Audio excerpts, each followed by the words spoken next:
What's going on, my YouTube family? It's your boy Zary, and we are continuing the worst to first. We're going to go through 20 and 11 today, and we're going to make it as concise as we possibly can. 21 was Tromgar, so we're going to continue through with Tromgar after that one, I guess. So let's jump into it. Coming in at 20, man, General Mordoch. General Mordoch is, as a standalone character, still really good, but he is not a top 20 character without his leadership.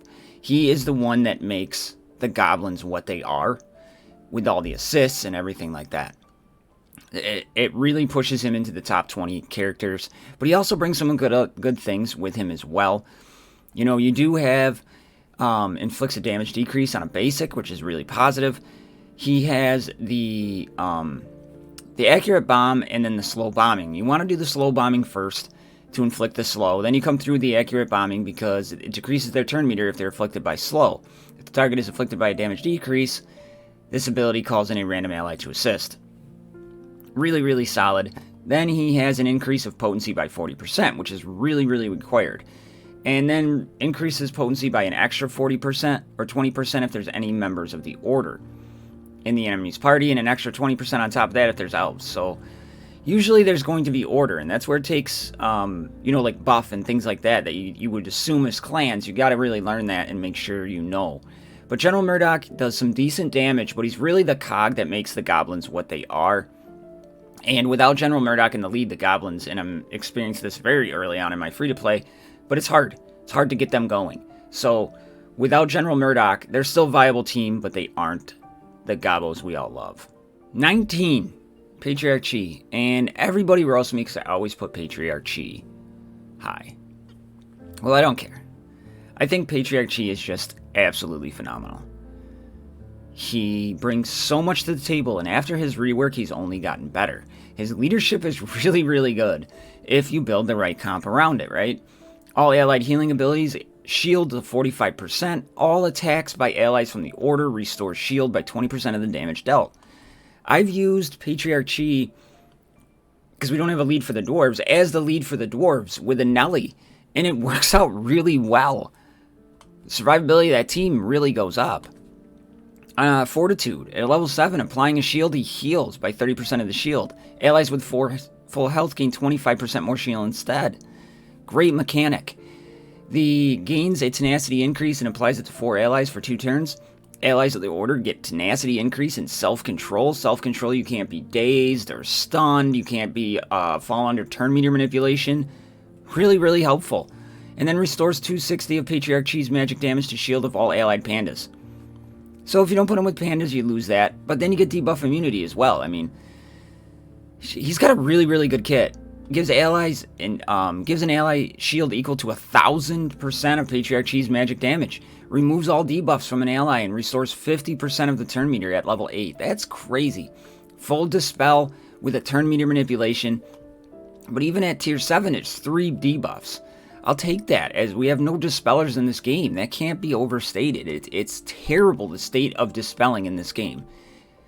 Drives me crazy. And then he deals 260, Kinli, and a random ally gets shield, equal to 50% of the damage. So even if you don't have Kinli in there, a random ally is still getting shield equal to that damage at level 7. He is an extremely, extremely good kit. He's extremely plug-and-play viable. His dispelling is a vital option.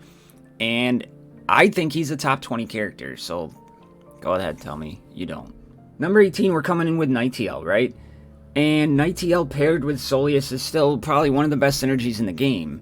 But she does some things to really help out the party, and she is a deserved top 20 character.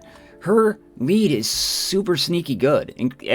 Accuracy of all allied elves increased by 20. There's a 20% chance for each living mage and healer in the party to remove 1 buff from the target. Upon landing a critical hit, they remove 2 instead of 1. A dispelling heal or lead is really, really sneaky good, right? Passive ability, Knighttl removes 2 debuffs from herself and Soleus, but it doesn't matter. Removes 1 random buff from 1 random enemy. That is so annoying, because when you're using her, she'll never get rid of the taunt. I could have Centurion with 20 buffs, and the AI seems like they always pull down the taunt, but whatever. Great move. 25% turn meter applies a damage increase and potency increase to all allies. Extremely plug-and-play viable. It's fantastic. Here, Veil of Silence deals 5-10 magic damage at level 7, inflicts ability block and tenacity decreased. Ability block is massive. Absolutely massive. Then here, deals 280 magic damage to an enemy, 70% chance to pierce the shield. She can do some great damage. She is a little bit squishy at gear 11, gets a lot better at gear 12 and gear 13, but the fact she can dispel, the fact she is buffing your entire team regardless of who's on it, ability blocking, she is just a wonderful, wonderful character, and I think she's deserving of top 20. Coming in at, what are we at? 18 is Kiri. Now, Kiri, she's so good, and you know, you don't see her as often. She's kind of coming down a little bit. Titania's kind of replaced her in some aspects, but she is just so good. She has some really cool abilities. Pairing her with, because this is kind of a tank you want speed on, right? Weird to say. Recovers 15% of their turn meter upon taking damage. A counterattack restores shield by 10%. Pairing her with a Kyra is amazing, because then she just continuously is replenishing, and if you forget that mechanic as time goes on, and I'm like, I can't kill this woman, what is going on? That's why, right? Here, gains taunt and armor increase, and for 2 turns recovers 10% of their turn meter for each living demon in their party, restores shield by 20% of their max health.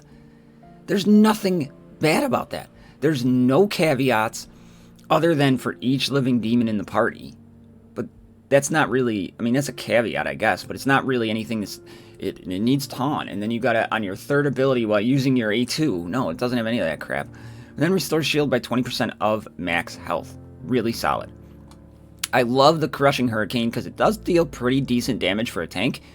It's an AoE, recovers health by 50% of the damage dealt, 50% chance to decrease the enemy's turn meter by 15%. If the enemy is inflicted by slow, it decreases the turn meter by 30%. So I don't even worry about this, because a 15% turn meter decrease on an AoE full team is just, wow, it's really good. And then on the basic, really good basic, one of the better basics, it's right up there with Tromgar as a defender for me. 50% chance of inflicting heal block for 2 turns. If the target is inflicted by heal block, it puts on bleeding. Really, really good. And I completely forgot she does bleed. Crazy. But yeah, I mean, she's just well built. She is extremely tanky. You get her to gear 12 and gear 13, she is a nightmare. I love Kiri, and 18. Good spot. Speaking of Titania, number 17 is Titania. And I was torn between where do I put Kiri, where do I put Titania. I put Titania just a little bit higher because you can really use Titania anywhere. You know, Kiri really thrives underneath a demon comp a little bit more than, I mean, Titania is really good with elves, don't get me wrong, but you can put Titania anywhere, right? She increases dodge by each living healer or mage, so you're still getting something whether you put her with elves or not. But then you get 10% for each health elf healer or mage. So I wish they'd do that more often, where they'd put in, you get a dodge, or you get this, but it's doubled if they're with their race. I like that. If there is no taunt on Titania, she recovers 5% turn meter when an allied healer or mage takes damage. Twice as many for elves or elf mages. So you can still put her with anybody. Great passive ability for a defender. Removes 1 debuff from herself, allied healers, and mages, so she's cleansing. When she taunts, she gains taunt, cheat death, and counterattack for 2 turns. Fantastic. Here, deals 300% of magic damage to an enemy. For each living elf in the party, Titania gets an extra 20% chance to call a random elf ally to assist. That's really the only caveat that takes something away from her move kit. If the target is bleeding, she puts on ability block for 2 turns. Great, because on her A1, gains dodge increase for 1 turn by using her basic, which is she's counterattacking all the time. It's just a pain in the balls. And then she inflicts bleeding for 2 turns upon landing a critical hit. That's kind of crappy, but the critical hit does play into the elf synergy. But she's just to me, just a touch more plug-and-play viable than a Kiri. So that's why I put her there. But she is a great champion. And if she's built right and put in the right comp, she's just dodging all the time. And it's just insane. Next one up on the list, we have the brand new edition of Nessa. And Nessa could be my favorite character in the game. She is Zera repeatedly. She has some of the best kits in the game. Her leadership is actually really viable for Pride, which I didn't think it was going to be. I'm still working on having... I got to just put together that noob series, and I'm just slacking on it. So, we have that, right?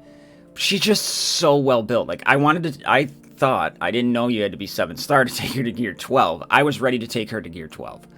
Unbelievable champion. I am in love with her, and I think as more people use her and get used to her, and I think probably the higher ends already are, she's going to be a top 10 character. But at the making of this video, I think 15 is a good spot for her right now, and don't be surprised in the next one if she's in the top 5, to be completely honest. That's how good she is to me. Leadership ability, all allied Pride members gain 20% tenacity. Unreal. At the start of the battle, Pride members gain shield equal to 20% of their health. And at the start of the battle, she inflicts poison for 2 turns on all enemies. Crazy. Here, Wisdom of the Snake. Nessa gains a 12% increase to magic damage at level 7. And potency for each living Pride in the party. If Nessa takes damage that drops her health below 100%, Salvador loses all of his debuffs and gains Taunt. That's freaking insane. It is. Salvador, the Hera Salvador composition is just being torn apart at this point. Because if you have Nessa anywhere remotely close, Salvador is going with Nessa. Crazy. This move is nuts. Spirit of the Cobra, right? Gives shield to herself and an ally with the lowest current health. Not Pride. Ally. 60% of magic damage for each poisoned enemy. She is great in a poison comp. Inflicts tenacity decrease to all enemies for 3 turns at level 7. Inflicts daze to all poison enemies for 3 turns. Crazy. And then inflicts poison and critical chance decrease for 2 turns on everybody else. So, no matter what, you're getting something. It's insane. She is just so good. Here, I love the Pillar of Life. She gains 15% turn meter for each ally with full health, but no more than 75%. Heals all allies for 480 of Nessa's magic damage. Gives all allies a shield equal to 30% of Nessa's magical damage if they're dazed. So when I do the noob series, obviously you want to pair her with dazed enemies, but she's giving dazed on an AoE if they're poisoned, so you want poisoners on her team. She is so good, she makes Venomate, Vorian the Trickster, viable. Yogi, viable. Extremely viable. It's nuts. Caustic Bite, 300% of her magic damage at level 7. If the target is poisoned, deals an additional 60% of magic damage through shield. Inflicts poison for 2 turns otherwise. She's so good. And I use her constantly. Tournaments, I've used her in my arena at 4-star. At 4-star. So, if you have her, invest in her. She's so good. Number 14, Dr. Frank. Dr. Frank here. I love him. I'm so glad I pulled him super early on my free-to-play. He is just so good, right? And I want to teach 7 a lot of his stuff, but there's other people that just kind of do going above him, but he's so good even with tier 6 abilities. You can plug and play him everywhere. The overshielding is God mode in tower, right? If an allied goblin attacks an enemy with shock, another random goblin is called in to assist. If he is called in to assist, or old lore, 3 random goblins will be called in to assist. This is massive for raids, for battlegrounds, so it's just so unbelievably good. Restores 400% of Dr. Frank's magic damage to shields to all allies, right? Restores health to all allies equivalent to 50% of the restored shield. Crazy, bonkers good, right? You get him up to gear 12 and gear 13, his magic damage actually goes up quite a bit. So that is awesome. He's got an AoE, Iron him flat, inflict shock for 2 turns, 360. That saved my butt in early hard tower mode. Crazy on my free to play. Deals 280 magic damage to an enemy if the target is inflicted by shock. Then he inflicts daze for 2 turns. Inflicts shock for 2 turns otherwise. Insanity. This guy's really, really good. Really well thought out kit. I think he is a top 15 character for sure. And he just continues to find ways to be made better with comps and putting in dazes. And as we get new goblins, you're like, oh, I wonder how that assist is going to work with Dr. Frank. So I don't care for the old lore synergy. People love old lore. I hate him, but that's that. But Dr. Frank is just so good. Number 13 is Renara, and I think Renara might be just like 1 or 2 positions high. The more I play with Nessa, before I made this rankings, I didn't play with Nessa as hardcore. I think Nessa could be above Renara for sure. But before people roast me on Renara, you gotta hear me out. How many times have you fought a pride comp and you have to back out in battlegrounds, or you lose because Renara just keeps reviving everybody because you can't get to her? And you could say it's because of Salvador, but it's not. It's because Renara keeps reviving everybody, getting up to regenerations. It's so much a pain in the ass. And it's all because of her. If you don't take her out, you're screwed. Right? Screwed. And if you can't get to her, forget it. But she has some good moves. At the end of the turn, Renara starts 15% of her maximum health, 15% of shields to an ally who has 2 or more stacks of generation. All allies with full health after that effect gain cheat death. She has an AoE cheat death. Huge. Huge. Resurrects, the only resurrector in the whole game is Renara. That needs to be taken into consideration. 50% of their health and replies regeneration for 2 turns. Mass heal, 400% of her magic damage. She doesn't even have tier 7s, and so just imagine how much better she's going to get. Puts on regeneration. Here, deals 210 of magic damage to an enemy. Applies regeneration to an ally with the lowest health for 2 turns. Plug and play. Doesn't need to be put with pride. She if you do not get her out of there, you know, I don't Battleground much, but I watch a lot of Bones in Battleground. I've seen him back out 3 or 4 times because he just can't get by Renara. And that's nothing against Bones, because that means everybody else out there is having the same problem, right? She changes comp. She changes the way you fight somebody. And that's big. And she's the only reviver in the game. So maybe just a little bit too high, but top 15 for sure. For sure. Maybe put her at 15, but I made this list a while ago. Centurion. Centurion come in at 12. And to me, Centurion are the best defender in the game. I hate fighting them. They are just... I recently, before I shot this, I got it up to gear 12. They just suck to fight. They have an extremely good kit. 40% armor increase with Oink. No Oink, they gain 25% speed. Bar and Rail are on the battlefield, they get the same buff, which is insane. When a buff is inflicted to Centurion, if there is taunt on them, they gain Oink, otherwise they lose it. So if they don't have taunt, if there's a taunt, they gain Oink. Right? So that means they get the armor increase when they have taunt. If they don't have taunt, they're getting more speed to get taunt. You want Centurion a little bit faster than your average tank. And it's because then they can keep that taunt up pretty much the whole damn time. They remove 2 debuffs on themselves, gain taunt, armor increase, regeneration for 2 turns, and slow. So when they get taunt, they're slowing themselves down. So you can essentially speed themselves up, and then they're going to slow themselves down when they have taunt. It's a beautiful, beautiful, well-built mechanic. Bar and Well on the battlefield, they both get a critical chance increase for 2 turns. Crazy. Here, Head Axe. 300% physical damage. Oink inflicts stun and heal block for 1 turn. Centurion gains slow. No Oink. Removes 2 debuffs from themselves and inflicted on the target for the same duration. Crazy. I mean, potency, tenacity check, but nuts, right? Basic. Deal 260 physical damage, tenacity decrease. Oink. 1 random allied half-pig attacks. No Oink. Inflicts armor decrease. He's so well built. So well built.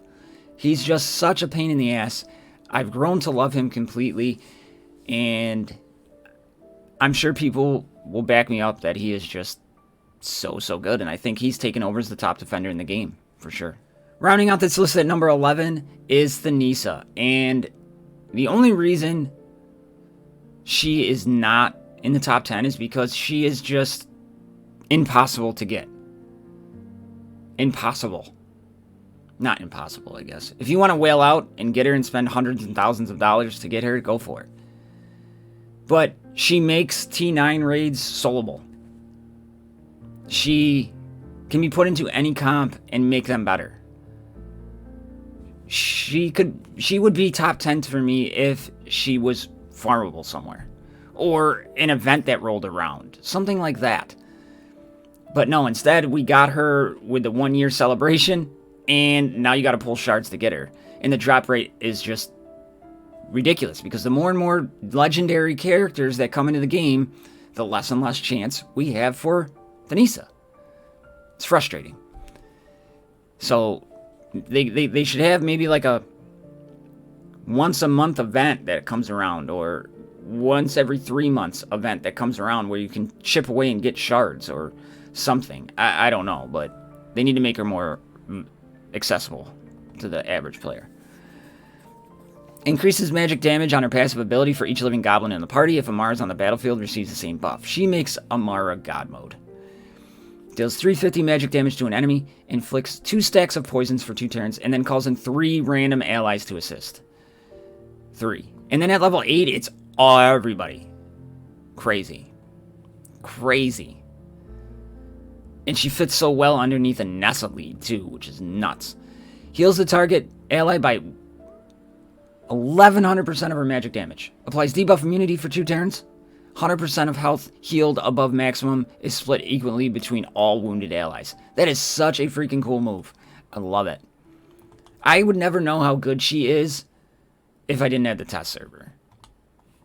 Deals 250 magic damage, poisons the target for 3 turns. She's a beast. She's a beast. The only reason she's not top 10 is, again, we can't find her anywhere. But get her, level her up, so for someday when you get her to 7 stars, she can just wreck raids. So there it is, my YouTube family. There is Worst to First 20 through 11. One more to go, and that's what I got for everybody. So again, let me know. I'm sure I'm going to hear it about Patriarch. Maybe people don't agree with me about Centurion or Nessa. Maybe they rank her higher or lower. But let me know what you think about this in the comments down below. I'll see you on the next one. Love you. I'm out.